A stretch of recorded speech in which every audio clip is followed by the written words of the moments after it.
Hürmetli radyo dinləyicilər, hazır biz sizin ixtibarga yazışı Ömer Bəşirovның Bibek Nigə yılı degan əsərini təqdim etəbiz. Ana İlduz Əhmədcan oxuy.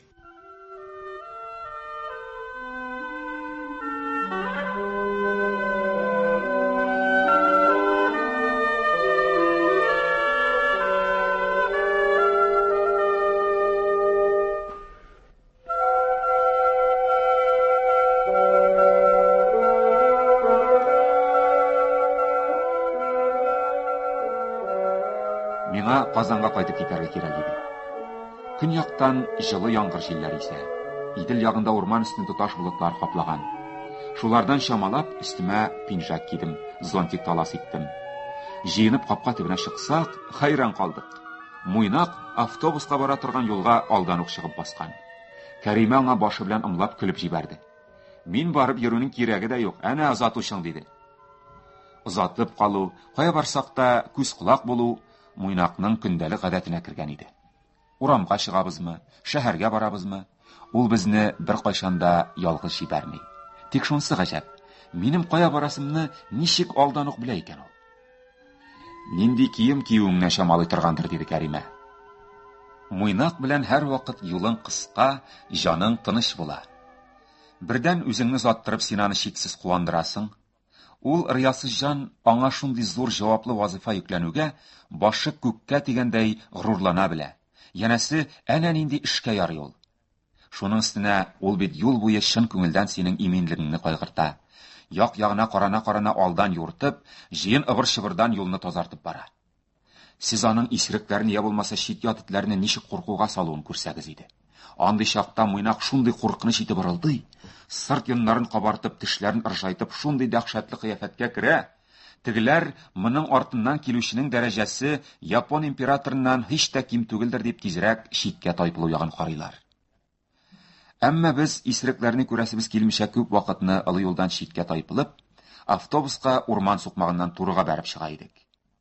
Урман куелыгына килеп керүгә, Муйнак үзен бабалары кебек кыргый хәленә кайткан, караңгы урманнарда йөргән шикелле иркен хис иткәндер күрәсең. Бирдә ул бөтенләй үзгәрә иде. Монда мин аның безнең кебек табигатьтән аерылып бетмәвен сизәм. Агачлар куелыгына керү белән ул хәзерге дөньясын да, мине дә онытып, үзе шикелле кыргый җаннарның хәлләрен белешергә тотына. Кырмыска ясы янына барып баса да, башын кыйшайта-кыйшайта, бу хезмәт ияләренең мәш килеп тормыш итүләрен күзәтә. Тора торгач, нәрсәндер хуплагандай койрыгын селкетеп куя. Ул бер читтәге карт юкә янына да барып килмичә булдыра алмый, чөнки анда сыерчык бала чыгарган. Бер нарат ботагыннан икенчесенә сикрә-сикрә үз шөгыле белән йөрүче тиенгә дә ул ваемсыз гына карый алмый, аңа өзек-өзек кенә итеп өреп тә куйгалый. Шулай да Муйнакның үзен тудырган табигатькә иң якынайган, шуның рәхәтен татыган урыны сукмак өстендәге кичкенә аланчык була иде. Анда барып кергәч, Муйнак бөтен килеш-килбәте үзен тоту белән сабый балага әверелә. Ул озын сабаклы үләннәр башында атына-атына бал суыручы төкле тураларга, бал кыртларына, күптәнге танышларын очраткандай кызыксынып карап тора. Ул да түгел, атылып бәрелеп тышкан куып китә дә, пышкыра-пышкыра аның оясын казырга тотына.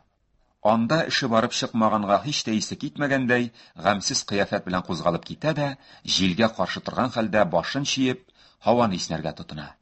Ул чәчәкләр хуш исләренең тәмен, кадерен белеп, кара борынын кыймыл-кыймыл иттереп, татлы ширбәт эчкәндәй рәхәтләнеп, озак итеп исней. Мин агач күләгәсенә шыкланган җиремнән Муйнакның бу рәхәтенә кызыгып, аннан көнләшеп торам. Без кешеләр кызганычка каршы табигатьтән бик ераклашканбыз. Безнең табигатьне белү чамабызда, ис сизү сәләтебездә бик тә тупасланган, шикләнгән. Без бит уятыбызга каршы энҗе чәчәк белән шомырт чәчәгеннән бүтәннәрнең исен түгел, хәтта исемнәрен дә онытып барабыз. Ә менә Муйнак алай түгел. Ул аланчыктагы берничә дистә чәчәкнең затлы, назлы хуш исен бер юл иснәп рәхәтләнә. Без барлыгын да белмәгән нинди генә затлы хуш исләр килеп кермидер аның борынына. Күрәсең, аңа таба аланның төрле ягыннан төрле чәчәк исләр агыла торгандыр. Ул күзләрен йома төшеп, танавын әле бер якка, әле икенче якка бара. Бу шөгыльгә ул шул кадәр бирелә, үзен үзе шул кадәр оныта, мин хәтта аның бу рәхәтен бүлдерергә кыенсынып торам. Автобус тукталышында безнең ике арада һәрвакыт диярлек бик тә нәзакәтле бер аңлашу булып ала торган иде. Автобусны озак көтәсе булганда, мин Муйнакка кайтыр юлын күрсәтеп, бар кайт инде, кайт дим. Муйнак янәсе минем киңәшемне тыңлаган кыяфәт белән башын иеп, кырын карый-карый олы юлның икенче ягына чыгып баса. Әмма һич тә кайтып китәр шикелле күренми. Кыяр кыймас кына тагын миңа күтәрелеп карый. Сизеп торам, ул миңа утырып китүеңне генә карап торыйм инде димәкче була. Мин ачуланган кыяфәт белән кашларымны җимереп, катырак кычкырам. Юк, ярамый кайтасың. Күрмисеңме, машиналар ничек кытырынып чабыша? Я таптап китәрләр үзеңне, бар кайт дим. Шуннан соң гына Муйнак теләр-теләмәс кайтыр юлына таба атлаган була. Ләкин хәзер дә хәйләли ул. Менә шыгрым тулы Юдин автобусы Аккыш күленә килеп туктый. Эшкә кереп басканнан соң бик күп береткалар, кепкалар, тузгылган чәчләр арасыннан яшеренеп кенә тышка күз салам. Әйтәм бит, теге Наян чыннан да хәйләләгән. Магазин почмагыннан күренми микән дигәндәй автобуска текәлеп тора. Нечкә күңелле шушы табигать баласы миндә әллә никадәр тирән кичерешләр уята. Мин чын күңелдән аның хәвефсез, хәтәрсез, исән-аман өенә кайтып җитүен телим. Әгәр кичкә каршы борылып килгәндә, Муйнак мине шунда каршы алса, ул миңа ышанычлы иптәш булачагы турында уйлап куям. Күп көннәрне Муйнак мине чыннан да шушында каршы ала торган иде.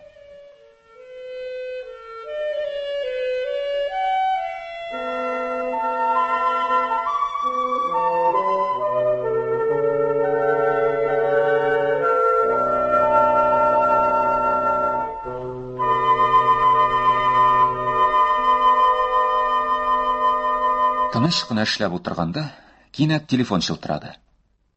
Каяндыр автоматтан шылтыраталар иде булса кирәк. Бик начар ишетелә иде. Азаплана торгач, телефон трубкасына ниндидер малай тавышы килеп керде. Абый, синме бу диде ул. Мин ишемнән генә көлеп куйдым. Шулай да, әйе, мин дип җавап бирергә туры килде. Нидер шытырдады, жулап торды да, теге малай тавышы тагын: "Абый, монда кил әле" диде. Тавышына караганда ул шаяртмыйды булса кирәк. Күрәсең, кайдадыр нидер булган. Мин телефоннан: "Каясың ул монда?" дип сорадым. Бераз тынып торганнан соң әлеге малай тавышы: "Кая дип, беләсең ич инде, Аккыш күленә" диде. Тавышыннан чамалаганда, язучыларның Аккыш күлендәге иҗат йортлары тирәсендә яшәүче таныш малайларның берсе булырга тиеш иде бу. Ләкин мин аның исемен хәтерли алмадым. "Кем соң син? Мин нигә кирәк булдым?" дип сорадым. Трубкада һаман нидер шытырдый, сызгыра, шыелдап куя иде. Шул шау-шу арасында әлеге малай бәлки исемен дә әйткәндер, ләкин мин аның бер-ике сүзен генә ишетеп калдым. "Муйнакны дим, Муйнакны, кузгала да алмый, харап иттеләр, абый, килми калма, яме?" Телефон шунда өзелде. Баланың ачынып әйткән сүзләре мине борчуга салды. Ни булды икән аңа? Кем харап иткән, ни сәбәпле? Шуның өстенә әлеге малайның еларга җитеп минем килүемне үтенүе уйга калдырды. Хәл аяныч булмаса, ул бала шул кадәр борчылыр идеме? 15 километр ераклыктан ярдәмгә чакырыр идеме? Бәлки ул кичкенә кеше өчен бу зур фаҗигадыр. Шундый чакта каты бәгырьле булып гызырын кире каксаң, бала күңелендә ул төзәлмәс тә яра булып калуы да мөмкин. Эшем күп булса да, бармыйча ярамый дигән уйга килеп юлга чыктым. Трамвайда һәр вакыттагыча кеше күп иде. Ял көне булганлыктан киенеп ясанып бала-чага яртып каядыр баралар, каяндыр кайтып киләләр, сөйләшәләр, көлешәләр. Ә минем күз алдымда һаман Муйнак. Я мин аның мөлдерәп торган саргылт күзләрен күрәм, я ул куанычыннан нишләргә белмичә сикергәләп каршыма чабып килә. Беренче мәртәбә мин аны узган ел, менә хәзерге шикелле үк язгы сулар кузгалган көннәрдә урман юлында очраткан идем. Тузгак чәчле, озын сыйраклы бер яшүсмер аны шәнәшкәгә җигеп, шуңа утырган да үзен тарттыра иде. Кар изелеп буламыкка әверелгән, юлдагы бозлар ватылгалап беткән шәнәшкә шуа алмый иде. Муйнак мескен шәнәшкәне кузгата алмыйча пычракка тезләнә, чиный, аның аяк бармаклары канаган. Ә теге малай аны чаш-чаш чыбык белән кыйный иде. Тузгак чәчлене мин күргәч үк таныдым. Белмим, шундый рәхимсезлек аңа каян килгәндер. Әмма ул миңа һәр кайчан нинди дә булса берәр бузыклык эшләгәндә очрый торган иде. Я ул үсеп утырган агачларга, куакларга балта белән чапкалап йөри. Я кырмыска өемнәрен, кош ояларын актарып ташлый. Узган җәй ул азгынлыгын тагын да арттырды. Күршеләр аннан җиләк урлый дип, күз карасыдай күреп тәрбияләп үстергән чәчәкләребезне утап чыга дип зарлана башладылар. Мин ул җүнсезне бабасы белән бергә бик каты орышкан идем. Үзем Муйнакның тамагын туйдырып, яраларын дәваладым да Казанга кайтып киттем. Әмма Муйнак кайсы ягы белән булса да, тегеләйме, булаймы, Казанда да һаман искә төшкәләп торды.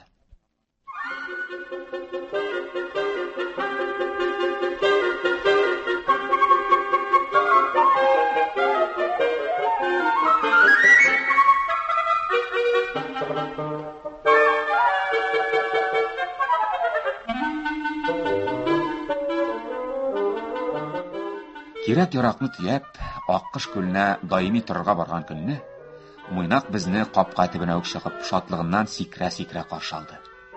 Әмма яши торган өебезгә кереп үс башына алыштырган арада, ул син күр дә мин күр, кинәт нәрсәдер исенә төшкәндәй кабаланып чыкты да чапты. Койма астыннан чыкканда без аның тузга койрыгын гына күреп калдык. Бу безне гаҗәпкә калдырды. Ничек була инде бу? Сагынып каршы алды, килүебезгә куанды, ә үзе бу хәлгә ризасызлыгын белдереп җәмәгатем Кәримә, менә синең мактаулы тиң, ичмасам үзенә дип алып килгән күчтәнәчләрдән дә авыз итмәде, китте дә барды диде. Бу дөрфалык аңа һич килешмәсә дә, мин Муйнакның гайбәтен сатарга теләмәдем. Ярар, үзе белә торгандыр дип кенә битердем. Кайчан нишләргә кирәген чыннан да белә икән Муйнак. 10-15 минут үтте микән, юк микән, яңадан баскыч төбенә чыксак, менә сиңа тамаша. Муйнагыбыз кунак алып кайткан икән лабаса. Гәүдәгә Муйнакның үзе кадәрлерәк булыр, сөйкемле генә бер сарбай. Муйнак шуның белән янәшә каршыбызга килеп баскан да, койрыгын былгый-былгый күзләрен ялтыратып әле миңа, әле Кәримәгә карый. Ниндидер бер җитди бер хәлне аңлатырга теләгәндәй, өзек-өзек кенә өреп тә куйгалый. Шушы әкәмәтне күзәтеп торгач, Кәримә бот чабып көлеп җибәрде. Ах Алла, аңламый да торам. Җан дустын алып кайткан икән лабаса. Хәзергечә әйткәндә тормыш иптәшен. Күрмисеңмени, бу бит аның менә таныш булыгыз. Моны да мине яраткан шикелле яратыгыз диюе инде. Эшләр булай зурга киткәч, Муйнакның бу үтенечен игътибарсыз калдыру тупаслык булыр иде. Мин сарбайның каршысына чүгәләп, кулымны суздым. Аһа, шулай ук менә әле. Әйдә алайса, бир тәпиеңне, таныш булыйк дидем. Тик сарбай килен уялчанрак булып чыкты. Әйемлә, беренче очрашуда ук кул биреп күрешергә әллә дигәндәй кыюсыз балалар сыман күзләрен яшереп башын читкә борды. Муйнак исә үзенең төшеп калганнардан түгел икәнлеген монда да күрсәтте. Сарбай алдына чыкты да, авызын ярып масайган кыяфәт белән тәпиен сузды. Билгеле монда бераз көнчелек тә бар иде. Мин аның кулын кысып мактап алдым. Менә шулай, җегет кеше кыю булырга тиеш дидем. Сарбай да гомерен арлы-бирле тегендә монда сугылып уздыручы биләмчет кенә түгел икән. Баштан ук шуны сиздерде. Үзе яши торган пионер лагерында күрәсең ашыгыч эшләре булгандыр. Ул кирәгеннән артык юанмады. Безнең белән танышып, Муйнакка дип алып барган күчтәнәчләрне икесе янәшә ятып ялтыратып куйганнан соң, шул ук урман сукмагыннан Сарбай өенә кайтып китте. Муйнак исә шул көннән башлап үзе теләп өстенә алган төп хезмәтенә кереште. Билгеле Муйнакка беркем дә эш кушмады. Беркем бер нәрсәгә өйрәтмәде.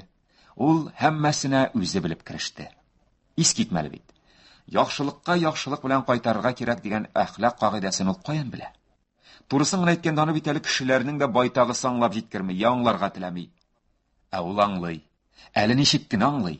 Бүгеннән башлап бу йорттагы кешеләрнең иминлеге бөтенләе белән инде аның өстендә. Караңгы төшүгә ул тышкы ишеккә аркасын куеп килеп ята да, төн буе ник кенә шуннан китсен.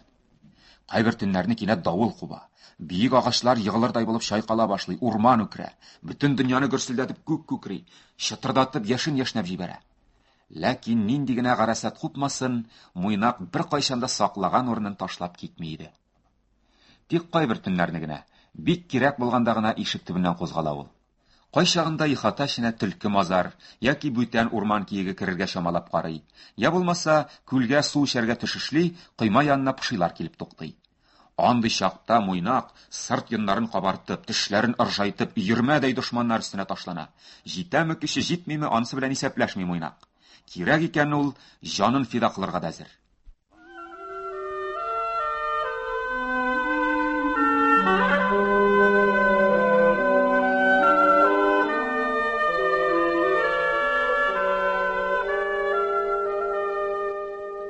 Ни гаҗәптер, Муйнак иҗат йорты ишегалында шауларга ярамаганны да чамалы иде. Урамдагы этләр нинди генә шау-шу бармасыннар, безнең йортлар тирәсендә аның тавышланганы булмады. Ул мондагы тормышка тиз ияләшеп, тәмам үз кеше булып яши башлады. Иҗат йортында яшәүчеләрнең олысыннан кешесенә кадәр һәммәсе аның белеше, әшнәсе иде. Җае килгәндә ул аларның да хәлләрен белеп әйләнә. Бакча казуларын, яшелчә утыртуларын, гөлләренә су сибүләрен карап йөри. Казанга барырга җыйналар икән, кешесенә карап, я астагы үзәнгә тикле, я әгәр ягымлырак булса, Спартак балалар дачасына кадәр озатып та кайткалый. Хәзер инде Муйнак элекке шикелле үзен теләсә кемнән җәберләттерми. Урам этләре белән дә бик алай вакланмый. Чөнки аның хәзер сыеныр урыны, арка таянычы дус ишләре бар. Ул үзенең дәрәҗәсен, тормышның ямен, тәмен белеп, үз дигәнчә яши башлаган иде.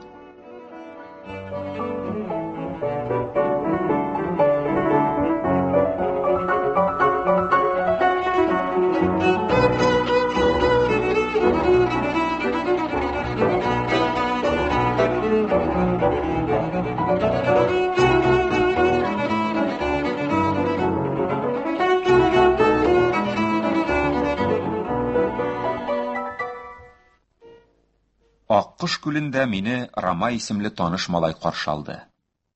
Алар безнең иҗат йортының күршесендәге 4-5 кенә өйле поселокта яшиләр. Рамайның әнисе якындагы пионерлар лагерында, әтисе оргсинтезда эшли.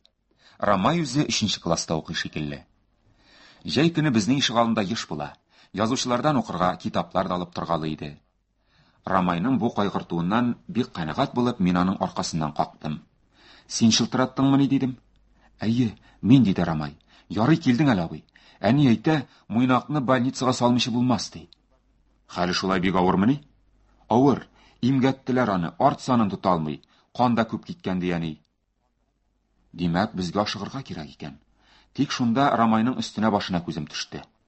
Аның курткасы белән чалбары манмасу булган. Аягы да чыланган, куллары кызарган, борын аслары да корыдан түгел иде. Күрәсең, аңа мине озак көтәргә туры килгәндер. Мин аңа таныш кешеләргә кереп җылынып чыгарга иттем. Ул төшлектән шактый явышкан кояшны күрсәтте. Кирәкми абый. Җылынып торсак озак булыр. Муйнак бик сызланадыр, барыйк тизрәк диде. Мин Рамайга кием өстеннән үз фуфайкамны киерттем.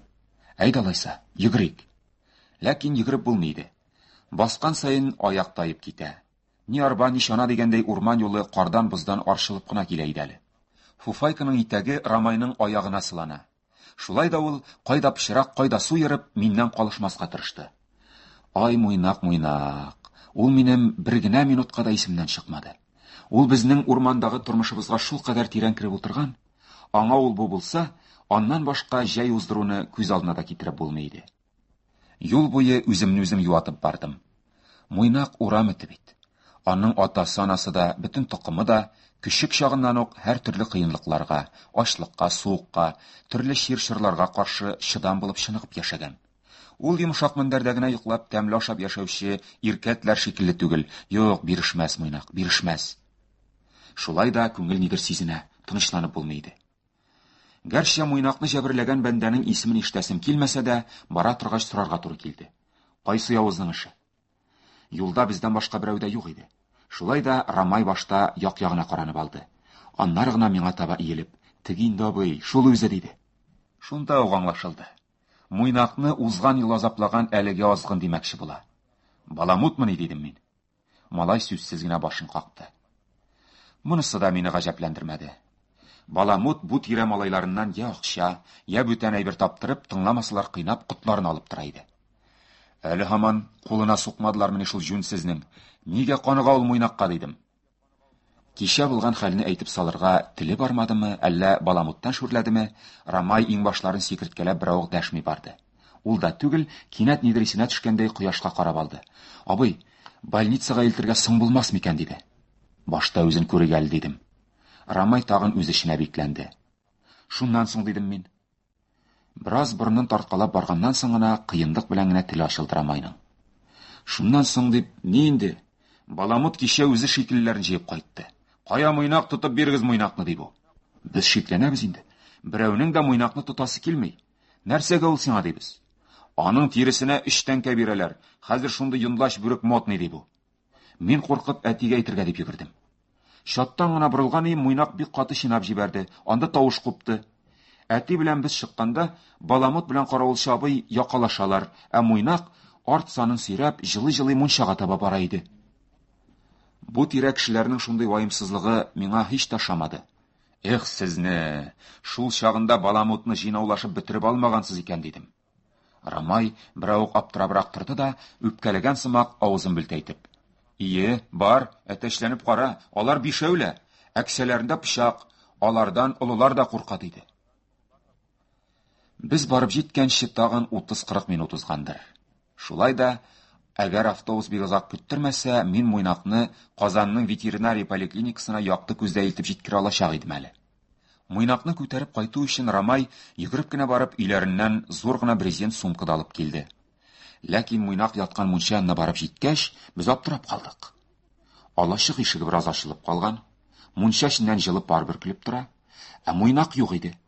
Почмакта аның яткан урыны бар, тәлинкәсе дә, ашалмый калган ризыклары да бар, ә үзе юк. Рамай арлы-бирле йөгереп, "Ах, син аны качкан бит" дип кычкырды. "Юктырла, кая китсен ул" дидем мин. Баламут яңадан килер дип курыккан да качкан. "Юк, куркудан узгандыр ул инем. Арт саны имгәнгән дидең бит." Рамай уйга калып башын чайкады. "Белмим тагы." Рамай Каравылчыдан да сорашып чыкты. Иртә белән генә шунда иде дигәннәр. Аннан соң байтак вакыт узды шул инде. Тиз генә поселок тирәсен әйләнеп чыктык. Тирән күл буена төшеп мендек. Төрле якка сузылып киткән урман юлларына чыгып карадык. Юк кына бит Муйнак. Каян эзләргә? Нишләргә белмичә аптырап йөри торгач, юллардагы эзләрне тикшерергә булдык. Рамайның үткен күзләре тиз үк нидер тапты. "Менә" дип кычкырды ул. Барып карасам, кар урманга кирип киткән орынтын юлга сирәк-сирәк кенә кан тамып барган. Күләгәдә эрми яткан иртәнге кырау өстендә эт эзләре дә күренгәли. Нидер сөйрәлеп тә барган шикелле.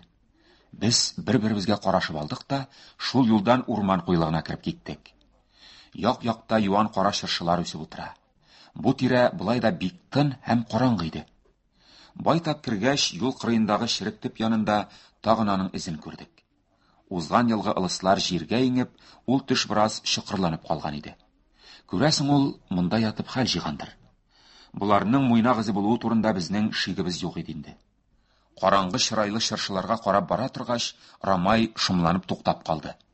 "Абый, кара әле, нигә монда китте икән ул" диде. Бу сорау минем үземне дә борчый иде.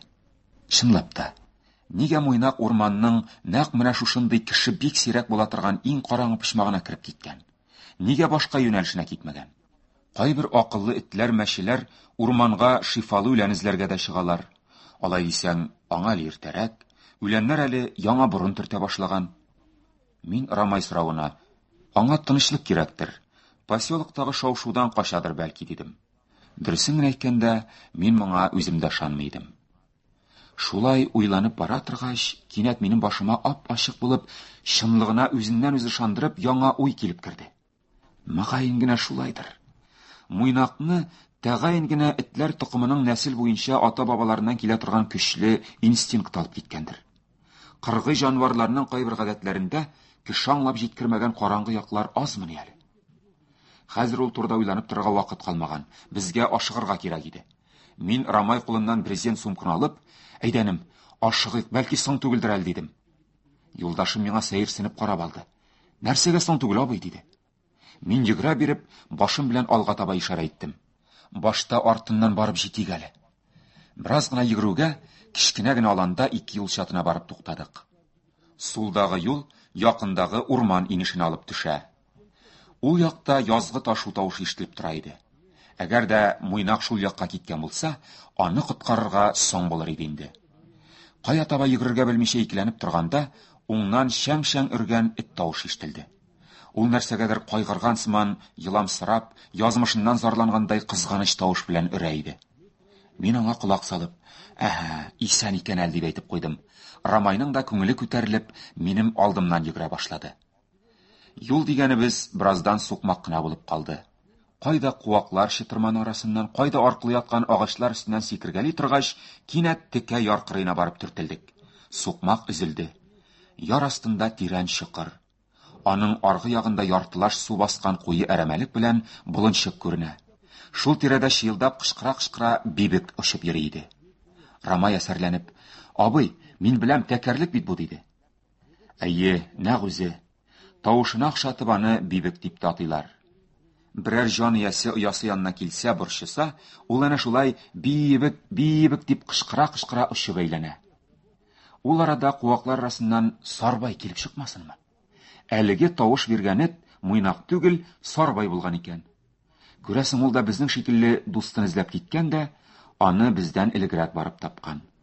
Безнең тирәдә эшләр булайга китте бит әле дигәндәй бераз шыңшып йөрде дә, яңадан яр буена барып басты. Сарбай яр астындагы чокырда нидер күрә иде шикелле. Ул аска әсәрләнеп кулакларын торгызып текәлеп тора да, нидәндер курккандай сискәнеп китә. Кинәт артка сикерә дә танавын күккә чиеп, кызганыч тавыш белән уларга тотына иде. Рамай куркып минем беләгемә килеп ябышты. "Абый, нишләп анда кара булы икән ул? Әнә бибектә җылый", диде. "Алар без күрмәгәнне күрәләрдер, энем. Муйнакнымы?" "Әйе, шуны, Рамай. Алайсам нишлибез инде, абый? Аска ничек төшәбез?" "Анда төшүнең кирәге калмады инде, энем", дидем. Рамай моңа бик гаҗәпләнде. "Ничек була инде бу? Шунда калдырабызмыни? Больницага салсак дигән ик бит." "Дигән ик тә. Больницаны кирәксенмәгән бит Муйнак. Бу дөньядан үзенчә китеп барырга булган, борынгы бабаларынча." Рамай йөгереп барып астагы чокырга текәлде. Бибек тавышын тыңлап торды да, яңадан минем каршыма килеп басты. "Каян беләсең? Анда сызланып ятмый микән соң?" диде. "Юк, ул сызланмый инде. Бөтенләйгә тынычланып калган." Мин аңа Муйнакның яр кырыена шуышып барган эзен күрсәттем. Күрәсең бит, нинди тирән. Моннан төшкән җан иясе яралы булмаса да исән кала алмый. Әнә бит, Сарбай белән бибектә юкка гына еламыйлар. Ни булганны беләләр алар. Бу аларның Муйнак белән мәңгегә хушлашуыдыр бәлки. Урман артында кояш байып килә. Зәңгәрсу соры томан астында калган әрәмәлек, кешеләр аңламастай ниндидер серләр яшереп ятучы бүтән бер дөнья, шомлы дөнья булып күренә иде. Безгә дә Муйнак белән хушлашырга кирәк дип уйлаштык.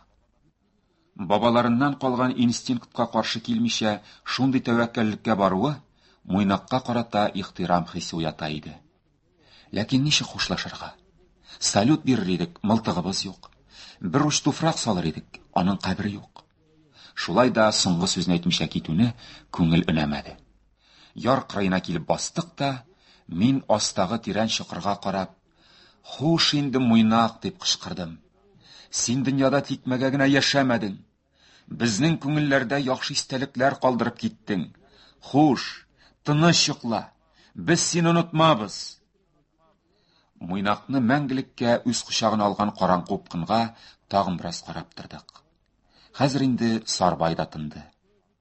Тик астагы болынчыктан бибек елаганы гына ишетелә иде. Кайтыр юлга чыккач, Рамай ул якка берничә мәртәбә борылып карады. Бу сәер хәл берничек тә аның башына сыймый да ахрысы. Уйланып кайта торгач, сорамыйча түзә алмады. "Үз аягы белән үләргә барган булып чыга инде, абый", диде. "Әйе, шулай була. Нишләп икән? Бу якты дөньядан кем туйган?" Монысы Рамайның үз сүзе түгел. Ул аны я китаптан укыган, я олылардан ишеткән булса кирәк. Кыргый табигатьнең бу борынгыдан килгән законын бала күңеле сеңдерерлек итеп ничегрәк аңлатырга? Күрәсең, ерактанрак башларга кирәктер дип уйлап алдым. Бәлки ишеткәнең бардыр. Я китапларда күзеңә чалынгандыр. Кыргый хайваннарда шундый гадәт булган. Аларның картлары, я тазаралмаслык авырулары кая да булса шулай читкә китеп, кеше аягы басмый торган яшерен урыннарда үлә торган булганнар. Этләр дә шулай үлгәнме? Әйе, этләр дә. Халык аны күптән үк белгән. Әнә безнең борынгы бабайлар яхшы эт читкә китеп үләр дигән мәкаль дә әйтеп калдырганнар. Андый хайваннар әле хәзер дә бармы? Бар шул. Әнә филләр шундый. Алар әле хәзер дә кеше күз алдында үлмиләр икән. Әҗәл җитүне сизү белән көтүләреннән аерылып, кая булса да кеше аягы басмаган тау-таш арасына, я урман чытырманлыгына кереп югалалар. Ә нишләп алай итәләр, диде Рамай. Ничек төшендергә икән сиңа? Күңелемнән балаңлардай мисаллар эзләп берәү уйланып кайттым. Менә син әйтеп кара әле. Ни сәбәпле этләр юлда берәр куакмы, түмгәкме чыраган сайын арт тәпиләрен күтәрәләр? Бүген беренче мәртәбә йөзе яктырып Рамай елмаеп куйды. Нигә? Кеситәсләре килгәнгәдер. Юк, шул инекәш. Алай гына түгел. Беләсеңме? Кыргый чагында этләр дә филләр шикелле көтү булып яшәгәннәр. Алар азык эзләп бер урыннан икенче урынга күчеп йөри торган булганнар. Менә шул чагында алдан баручы эт үз артыннан килүче нәселдәшләре юл язмасын өчен әнә шулай билге салып барган. Бу бер. Кара, кызык икән, диде Рамай. Кызык та, мәгънәсе дә бар. Кайбер галимнәр башкача аңлата. Шундый исле тамга белән эт токымы үз биләмәсенең чикләрен билгели диләр. Янәсе, бу тирәләр минеке, монда тыкшынмагыз дип кисәтеп куюы була. Бу гадәт аларның канына сиңеп калган. Шунлыктан бер кирәге булмаса да, хәзер дә шуны кабатлыйлар. Читкә китеп үлүләр дә шулай борынгыдан калган. Андыйлар бер дә кирәкмәгәнгә эшләнмәй. Күрәсең, ул нәселне саклау өчен дә кирәк булгандыр. Ләкин Муйнакның үзенә үзе шундый хөкем чыгаруы белән Рамай һаман да килешеп бетми иде әле. Ул бит борынгы заманда.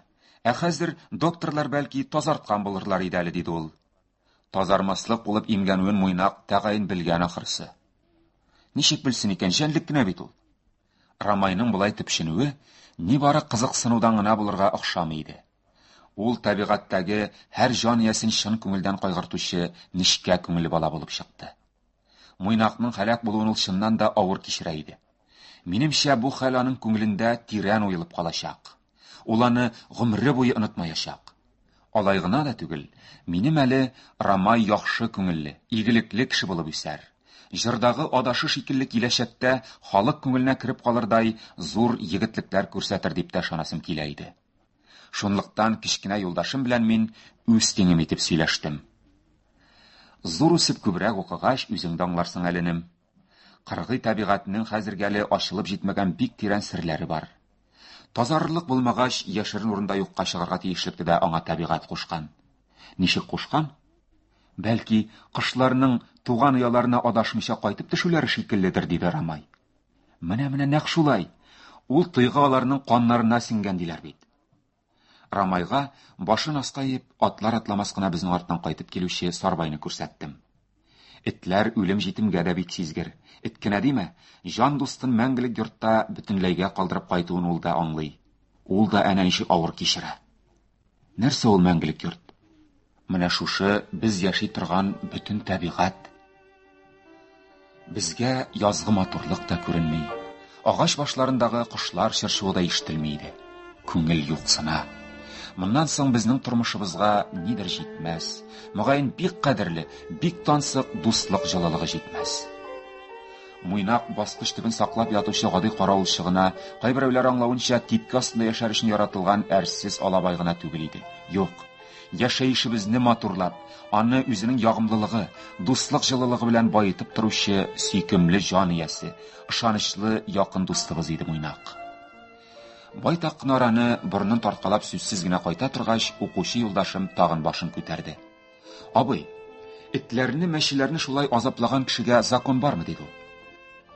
Кичкенә кешенең бик урынлы сорауына тынычландырырлык җавап бирәсем килә иде. Ләкин андый сүз таба алмадым. Җинаят эшләре кодексында андый статья юк шул, Рамайным, дидем. Аның ышанасы килмәде. Ул моңа бик гаҗәпләнде. Күзләремә туп-туры карап, нишләп юк икән, абый, диде. Агач кискәнгә закон бар, әйбер ватканга да бар. Эт бит ул әйбер генә түгел, тере җан, бик матур җәнлек бит ул. Кичкенә дустымның бу ачынып әйткән сүзләренә мин бернинди дә җавап та бирә алмадым. Без поселок урамыннан узып барганда, Баламут капка төпләрендә тәмәке тартып тора иде. Сарбай аны күрүгә шинап урамның икенче ягына атылды. Баламут моңа бик канәгать булган сыман ихахайлап көлеп җибәрде. Ул Муйнакның башына җитүче кеше тәгаен үзе булуында, безнең кайдан кайтып килүебезне дә яхшы белә иде. Җәзасыз калачагы аңа көнке буга чыгыйды булса кирәк. Баламут үзенең шушы явызлыгы белән бүтін якын тирәне куркытып тору белән масая иде кебек күренде.